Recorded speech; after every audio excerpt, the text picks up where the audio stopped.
Have you ever contemplated what it truly means to age with dignity and meaning? What happens when you find yourself confronting solitude, grief, and the unstoppable passage of time? This story follows the journey of William Collins, a retiree, who faces both the pleasures and sorrows that accompany growing older. From the passing of his cherished spouse to the increasing feeling of isolation as his grown children establish their own lives. William's tale is deeply personal, yet it echoes universally with the experiences many of us will inevitably encounter as we age. Through William's experiences, we discover how to handle grief, forge new connections, and create a fulfilling existence even in solitude. His relationship with Eleanor, a woman who entered his life unexpectedly and helped him navigate the complexities of aging with courage and resilience, offers invaluable wisdom. Additionally, William's story illuminates the challenging decisions older adults frequently need to make, such as possibly relocating to assisted living facilities, and how to approach these choices with serenity, confidence, and receptiveness. By the conclusion of this narrative, you'll gain deeper insight into cherishing meaningful relationships, embracing independence, and taking command of your life as you advance in years, regardless of what obstacles may arise. The beginning of solitude. I had always envisioned retirement as a time when I could finally unwind and savor the rewards of my labor. I had planned for it meticulously, aware that the future would eventually arrive. But life, as it often does, presented an unexpected challenge. I had to retire earlier than anticipated. Fortunately, I had always been prudent with my spending, maintaining tight control over my finances and saving for emergencies. So financially, I was managing adequately. However, there was something I hadn't prepared for: the overwhelming silence that now permeated my life. There was a time when my family was my entire world. My son Michael and my daughter Rachel both had their own families now. Their lives were stable and they were thriving in their respective ways. I was proud of them, naturally, but a part of me yearned for the days when the house was filled with laughter and the sound of small footsteps. Over time, though, the house grew quieter. The energy that once filled it gradually dissipated. Several years ago, Julia, my beloved wife, passed away after a lengthy illness. That loss created a void in my heart that never seemed to heal. As time went by, my children, who were once so close, became more absorbed in their own busy lives. They visited less frequently, and with each passing day I found myself alone more often than not. One afternoon I sat on the sofa surrounded by the stillness of my empty house. The silence seemed to engulf me completely. I could hear nothing but the beating of my own heart and the distant hum of the world outside. The rooms once filled with life and warmth now seemed to echo the loneliness I felt. I felt it deep within, a pang of bitterness I couldn't ignore. As I sat there trying to push those feelings aside, the phone rang. It was Michael, his voice, coming through urgent and hurried. "Dad, are you staying home tonight? There's some urgent work and I might not be able to come by," he said, his tone laced with concern. I felt a flicker of disappointment in my chest but tried to suppress it. I understood Michael had a family of his own, a demanding job, and a life to lead. He had responsibilities and I didn't want to burden him with my loneliness. "It's fine, Michael. Don't worry about me. Just take care of your things." "I'm all right, here," I replied with forced calmness. I hung up, feeling a hollow ache inside. It was as if the world had slipped away, leaving me behind. I had worked so hard all those years, put my heart and soul into providing for my family, only to find that now in my retirement, with Julia gone and the children living their own lives, I was left to face the quiet alone. The emptiness seemed to deepen with each passing day. Finding new connections. The following day, my neighbor George stopped by for a visit. George and I were around the same age, and we had always enjoyed our conversations. But this time there was an unspoken heaviness in the air. He sat down beside me, and after a few moments of silence, he sighed deeply. "So, it's just you here now, huh?" he asked, looking around the room, his eyes scanning the emptiness that mirrored my feelings. Nodded without saying much. His words hung in the air like a weight. "Same for me," he continued, his voice tinged with a sadness that struck me to my core. My wife is busy, and the kids are doing their own thing. I could feel the sorrow in his words, and it mirrored the aching emptiness I was experiencing. George's words about loneliness at this stage of life felt like a cold, hard truth that I couldn't escape. You have to think about it. What if one day you're all alone? He asked, his question cutting through the stillness like a knife. I could feel my heart drop into my stomach. The thought of being completely alone in this big house with no one to talk to, no one to check in on me, filled me with dread. His question haunted me, repeating over and over in my mind. What if I'm left alone? What will I do? I tried to shake it off, but it was there, haunting me. A few days later, Rachel came by with her son Ethan. She brought some of his favorite childhood dishes, perhaps hoping it would lead to a longer visit. But as soon as Rachel stepped through the door, she rushed to explain. Dad, I'm just dropping by to let Ethan see you for a bit, but then I have to go pick up Ben.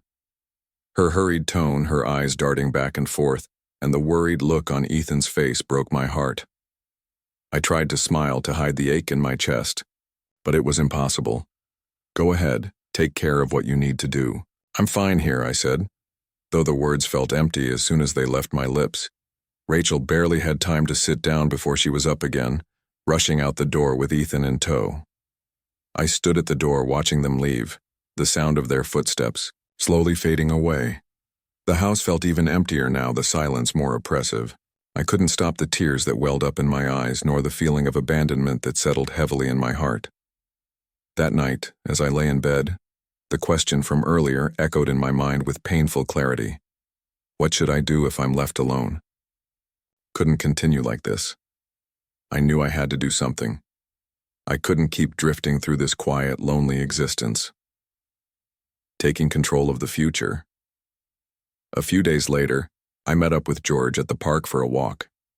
We sat on a bench watching people go by, their lives moving in a blur around us. I turned to George, my heart heavy with all that had been weighing on me. You were right about everything, I said, my voice thick with emotion. I've been thinking a lot about what you said. At our age, if we're left alone, how do we manage? George nodded in understanding, his eyes soft with empathy. I've thought about it too, he replied. There are a few things we need to prepare for in advance. We can't wait until the last moment to worry, George said firmly, his voice steady, almost reassuring. The most important thing is to make sure we're financially stable. We need enough to cover food and essentials so we're not left struggling. I nodded in agreement. The truth was undeniable. Without financial security, aging could become a brutal battle. I had always prided myself on being careful with my money, but I knew now that I needed to think about what the future would hold. Medical expenses, emergencies, and the unknowns that always seemed to arise at the most inconvenient times. With no spouse or kids nearby, it's up to us to take care of ourselves, George continued. Those words rang true. It was a hard truth, but it was the reality we both faced. I felt a surge of determination rise within me. Maybe the future didn't have to be so bleak.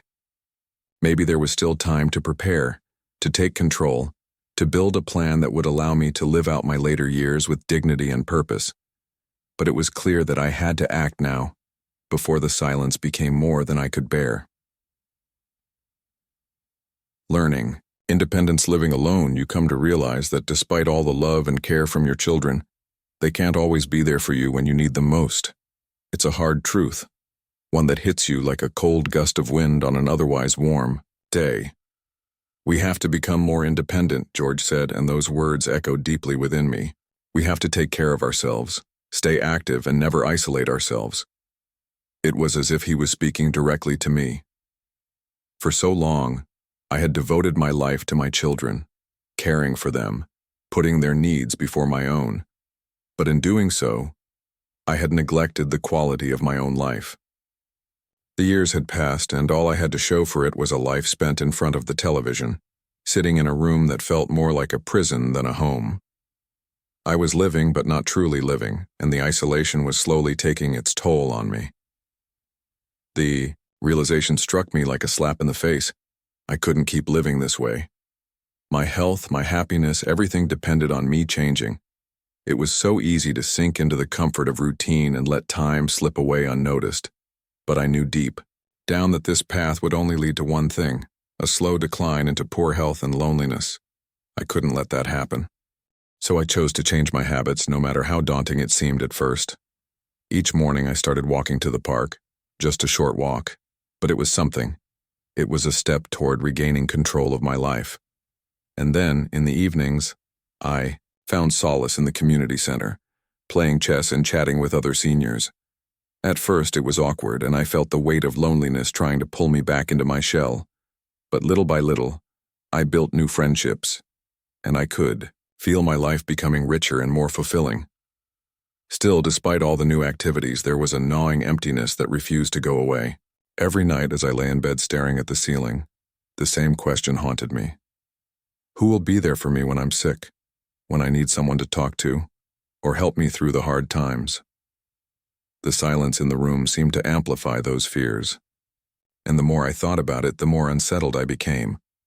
I'd always been content to live alone, but now I couldn't shake the thought that maybe I needed someone by my side. Not to take care of me, but simply to be there, to share in the quiet moments and the burdens of getting older. But then a wave of guilt would rush over me. My wife Julia had only passed recently. I felt like any step toward finding companionship again would be a betrayal of her memory. How could I ever let go of her presence, her love? Yet as much as I tried to ignore it, the loneliness within me grew stronger with each passing day. Finding companionship one day after much hesitation, I found the courage to talk to my old friend George. He listened with a knowing look in his eyes, his silence speaking volumes. "I get it," he said softly, his voice filled with compassion. "After my wife passed, I felt the same way. We don't need someone to depend on, but someone to talk to. Someone to share the highs and lows of life with. Someone to support us when we need it most." His words gave me a kind of comfort that I hadn't realized I was missing. He was right.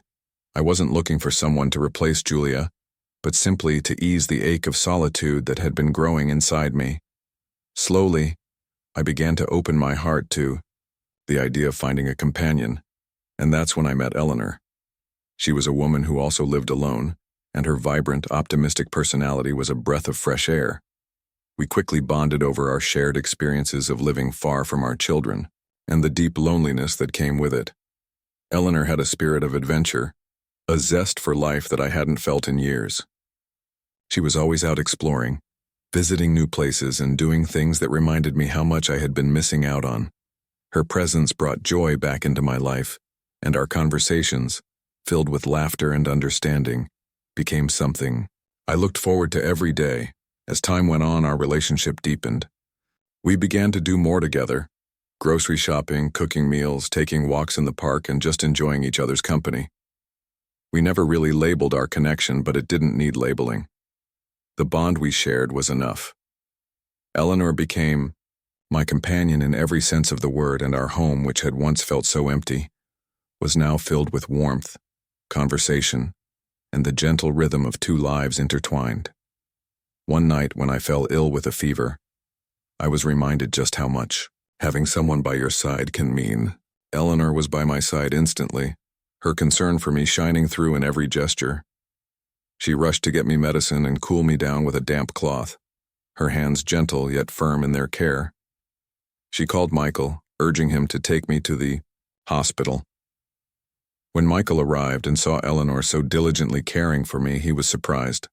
His worry for me was evident, but I reassured him, smiling faintly. "I didn't want to worry you. You've got your own life, and Eleanor takes excellent care of me." Michael seemed torn, but his gratitude was clear. He insisted on taking me to the doctor, and though it was just a fever, the simple act of being cared for made all the difference. That night, as I lay in bed, I watched Eleanor take care of everything. The house was no longer just a place where I existed. It had become a home filled with love, tenderness, and companionship. The emptiness that once defined my life had been replaced by something far more meaningful. I realized that the companionship we shared wasn't about replacing what I had lost, but about finding a new kind of love, one that was quiet, steady, and comforting. It wasn't the passionate love of youth, but it was a love that brought peace, security, and warmth in the twilight of life. Eleanor was no longer just a companion. She was the light that had pierced through my darkness, reminding me that even in old age, we don't have to be alone. Unexpected changes as time passed. The complexities of life began to unfold in unexpected ways. One day, as I was quietly going about my daily routine, Eleanor received a phone call that would change everything. Her son, her beloved child, was getting married, and he wanted her to come back and live with him and his new family. When Eleanor shared the news with me, a surge of bitterness flooded my heart, but I fought to keep my emotions in check. I smiled, weakly, trying to mask the sadness that was slowly consuming me. "Your son is getting married. That's wonderful news," I said, trying to sound supportive. "It's a good time for you to be with your children." But as Eleanor looked at me, her eyes filled with uncertainty, I could see the internal battle waging within her. Her voice, barely above a whisper, betrayed her emotions. "But I've gotten used to being here with you," she said, the weight of her words hanging in the air like an unspoken plea. I knew at that moment that her heart was breaking, torn between the pull of family and the bond we had shared. The quiet intimacy of our life together had become a comfort to both of us, and the thought of being uprooted stirred a deep ache within me. Taking a deep breath, I tried to steady my thoughts, knowing I needed to be the one to make this easier, for her. "You need to be with your son. As a mother, that's where you belong. I'll be fine here on my own. Don't worry about me," I said, though my voice trembled slightly as I spoke. Inside, though, the weight of those words felt like a heavy stone lodged in my chest. I wanted her to stay. I wanted to hold on to the warmth and comfort of our shared time, but I knew deep down that this was what she needed. After days of quiet contemplation, Eleanor decided to return to her son. I drove her to the bus stop, my heart a mixture of love, sadness, and resignation. Watching her board the bus, I felt as though a piece of my heart was being left behind. As the bus pulled away, I stood there frozen, feeling as though the world had suddenly gone silent, leaving me in a hollow emptiness. Returning to an empty house, the silence was deafening. It was a loneliness I hadn't anticipated, a feeling more profound than I could have ever imagined. I found myself grappling with the reality of what many elderly people must face: solitude. The thought of being alone in my later years began to seep into my mind, and tears welled up as I muttered to myself, struggling to make sense of the void that had overtaken me. Eleanor's departure had left a hole that nothing seemed to fill. Each morning I continued with my routine, exercising, meeting with old friends, but the absence of her companionship was palpable. My children, Michael and Rachel, still checked in on me, but their lives were full, and I didn't want to burden them with the weight of my loneliness. They had their own families and responsibilities, and though they made the effort, I could sense the distance between us every time they called. I reassured them, saying I was fine, but deep down I felt the painful truth. The loneliness was growing, sinking deeper into my soul. A new chapter. It was one afternoon at the community center, surrounded by familiar faces but feeling more isolated than ever, that I overheard a conversation that would change the course of my future. A group of people was discussing the possibility of moving into a retirement home. It struck me like a bolt of lightning. Maybe this was the answer. Maybe this was the place where I could find peace and some semblance of connection. The next day, I called Michael, hoping he would understand. There was a long pause on the other end of the line before he spoke, his voice full of concern. "Dad, are you sure you want to move into a retirement home? Doesn't that place feel cold?" His words made me pause, but I knew what I had to say. "Michael, it's not about the coldness. It's about finding a place where I can truly be at peace for the long term. You and Rachel have your own busy lives. I don't want to be a burden to you. At least in a retirement home, there are people around. I won't be so alone." Michael hesitated, and I could hear the worry in his voice as he promised to discuss it with Rachel. A few days later, they came over, sitting on the couch, their faces drawn with concern. Rachel spoke first, her voice thick with emotion. "Dad, we understand that it's hard for you to be on your own, but are you sure a retirement home is the right place? What if you feel even more isolated there?" Their concern warmed my heart, but I knew I had to stand firm. "You don't need to worry about me. I've thought this through. I need a place where I can enjoy my later years in peace. A retirement home isn't the worst option. It's not perfect, but it's better than being alone here. You both have your own lives to live, and I don't want to impose on that." Their silence spoke volumes, but after a long pause, they agreed. "Dad, if this is what you want, we'll respect your choice, but we'll visit you often," Michael promised, and I felt a wave of relief wash over me. I wasn't completely alone in this decision. A few months later, I moved into a retirement home in the suburbs. It was a beautiful place with flower gardens, activity rooms, and plenty of other seniors around my age. On my first day, I took a walk around the yard and met Mr. Peterson, a long-term resident. He welcomed me with a warm smile and offered to show me around. He introduced me to a few new faces, making the transition a little easier. That evening, as I lay in my new bed gazing out the window at the night sky, I felt a strange sense of calm. It wasn't home, and it wasn't the life I had envisioned, but it was a new beginning. I had made a few new friends, and the prospect of companionship, however small, eased the weight of my loneliness. Months passed, and I found my routine. I ate regularly, exercised, and spent time socializing with my new friends. I no longer faced the crushing solitude I had once feared. I had found a new rhythm, a new sense of purpose. Though it was not the life I had imagined, it was one I could live with. Peaceful, connected, and for the first time in a long while, filled with hope. Life's unexpected turns. Life had become a peaceful rhythm, filled with the simplicity of small pleasures, playing chess, enjoying the quiet moments, and chatting with friends. Those small daily routines had become my sanctuary. For the first time in a long while, I felt a sense of comfort and security that had been absent for years. Michael and Rachel, my children, still called frequently, their voices filled with concern about my adjustment to living alone. They seemed to worry endlessly, even though I assured them every time, "I'm doing well. Nothing's missing. You don't need to worry about me." I tried to ease their minds, but deep down, I knew they couldn't fully understand the peace I had found in solitude. I had learned to embrace it, to appreciate it, to feel grounded in it. But then one afternoon, the world as I knew it shifted.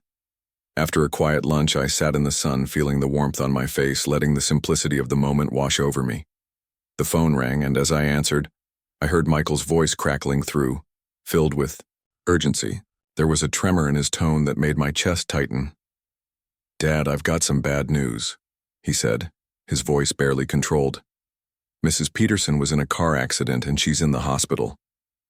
The words hit me like a physical blow. My heart skipped a beat, and for a moment I couldn't breathe. The phone nearly slipped from my hand as shock paralyzed me. I had to steady myself, sitting on the edge of the chair, struggling to process the gravity of what he was saying. "What happened? How is she?" I stammered, my voice barely a whisper, the panic beginning to take root. Michael's voice faltered as he spoke again. "I just got the news and rushed over. Do you want to come to the hospital?" I felt as though the ground beneath me had disappeared. The news of Mrs. Peterson, someone who had been a constant in my life, someone I had come to care for deeply, was almost too much to bear. At that moment, I couldn't think, couldn't reason. I hung up, calling the retirement home staff to arrange for transportation, my mind racing with thoughts I couldn't control. How could something so tragic happen to her now? The last time I saw her, I had smiled and told her to take care of herself, and now this. The image of her smiling face haunted me, and all I could think of was how fragile life truly was. When I arrived at the hospital, I saw Michael and Rachel standing outside the emergency room. The look on their faces, so filled with worry, so deeply concerned, suddenly made everything feel too real.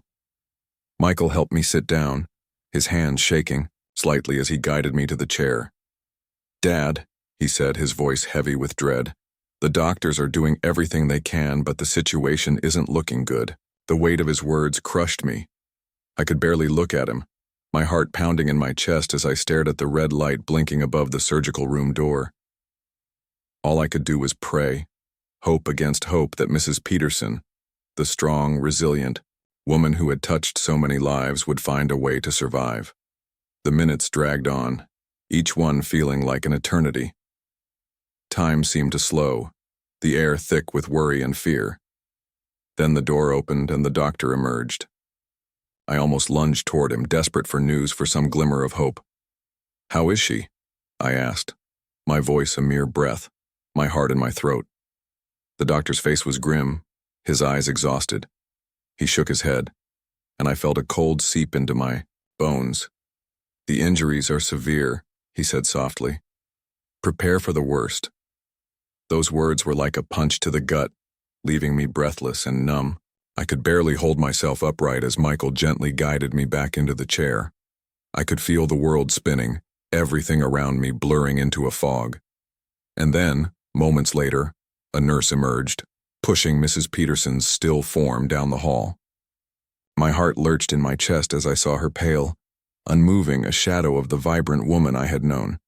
She had been full of life, full of spirit, and now she looked so fragile, so helpless. The sight of her like that shattered something deep inside me. I couldn't breathe, couldn't think.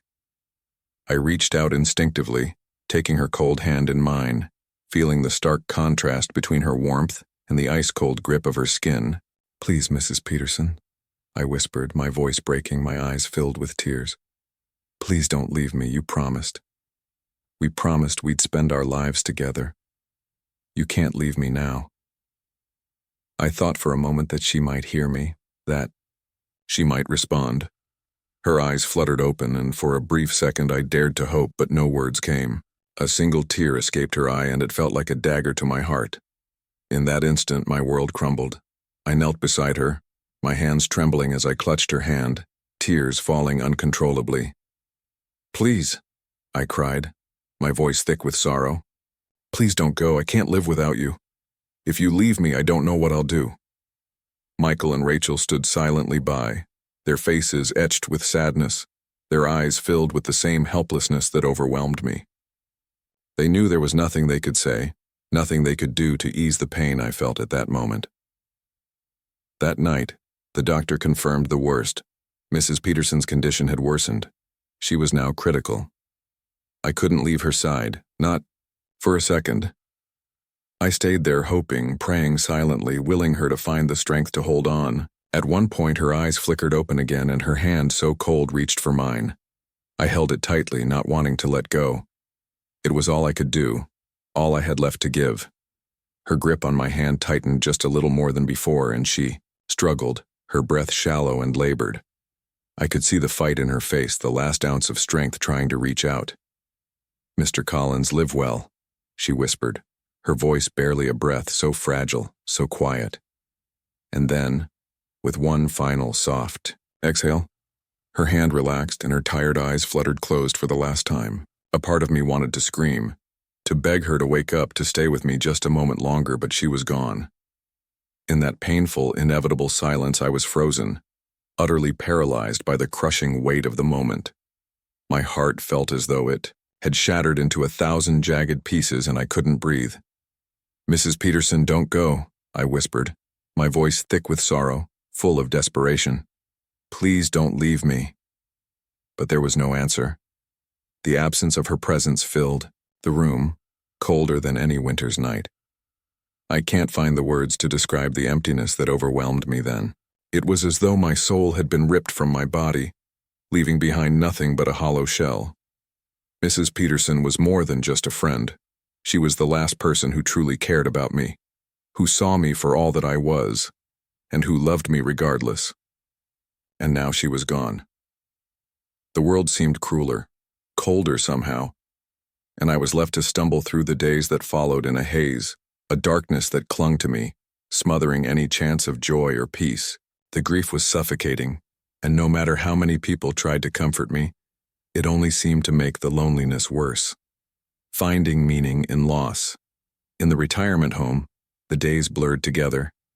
Everything seemed so empty without her, like There was no purpose to the hours that stretched endlessly before me. My friends and fellow residents noticed the change in me. I didn't need them to say anything. I could see it in their eyes, the pity, the sadness they didn't know how to express. They sat with me, but no words of comfort could heal the wound that had been carved deep into my heart. At our age, losses are more than just memories. They are parts of ourselves, pieces of our soul that are irreplaceable. Once something is gone, no matter how hard we try to fill that gap, it remains forever empty. Michael and Rachel came by often, bringing their young children in the hopes that their laughter, their innocence might lighten my spirit. But no matter how hard I tried, no matter how much I wanted to find solace in their joy, it all felt so far away. My heart was a fortress locked away behind walls of sorrow, and no matter how much love they offered, it couldn't break through. I would smile, but it was nothing more than a hollow gesture to reassure them that I was okay when deep down I was anything but. The silence between us grew louder with each passing day, a constant reminder of the space Mrs. Peterson had left behind. One afternoon, Michael sat beside me, his face etched with concern. He couldn't understand why I was still grieving so deeply, why I hadn't been able to move on, and in his gentle way, he tried to console me. "Dad, please don't be sad anymore. Mrs. Peterson wouldn't want you to feel like this." His words, though, filled with love, stung. How could he understand? He hadn't experienced the depth of loss that I had. "Michael, there are things you just can't put into words," I said, my voice trembling. "Letting go isn't something you can do easily. You and Rachel are still young, you're still finding your way. But when someone you love with all your heart is suddenly gone, it feels like the sky itself has fallen, like everything you've ever known is slipping through your fingers." Michael went quiet, sensing the weight of my words. Then, with great care, he reached for my hand, squeezing it gently. "Dad, you still have us, your children and your grandchildren. We'll always be here for you." His words, as warm and comforting as they were, could not fill the void I felt. They couldn't chase away the deep, suffocating loneliness that had taken root inside me. "I know you care, Michael," I said softly, my voice barely above a whisper. "But sometimes the emptiness in your heart is something only you can truly understand." A few days later, as I walked through the garden trying to lose myself in the quiet beauty of nature, I saw a new resident. He was an older man, his face etched with sorrow, his eyes heavy with the same loneliness that had plagued me when I first arrived. I felt a pang of recognition, a connection to his pain. I walked over to him slowly, gently placing my hand on his shoulder, offering him the same comfort I had longed for myself. "Are you new here?" I asked, my voice soft. "Would you like to take a walk with me?" He looked at me, and though his lips didn't part to speak, I saw the gratitude in his eyes. We walked together, side by side in the stillness of the garden. Neither of us spoke a word, but we didn't need to. There was a silent understanding between us, a recognition of the shared weight of our years and our losses. We were both just two souls wandering through the final chapters of our lives, finding what comfort we could in the company of one another. That night, as I lay in bed, I thought of Mrs. Peterson again. Her voice, so soft and kind, seemed to echo in my mind. Her smile, her gentle touch, those moments had become the most precious memories of my life, and now they were all I had left of her. It was hard, so hard to imagine a life without her in it, but as I closed my eyes, I realized something.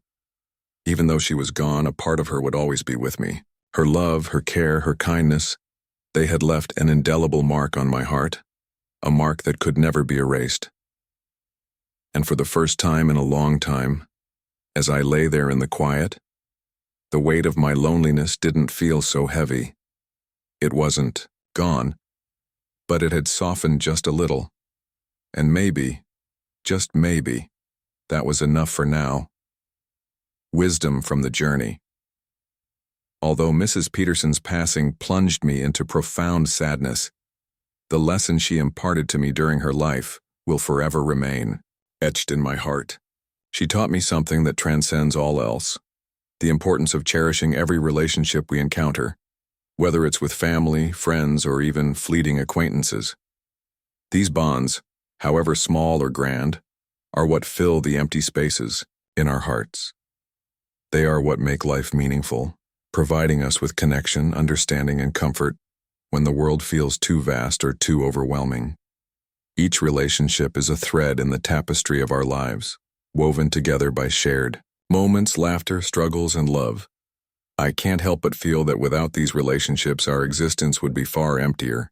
They are the anchors that ground us, and in a world where everything is transient, they are one of the few constants we can rely on.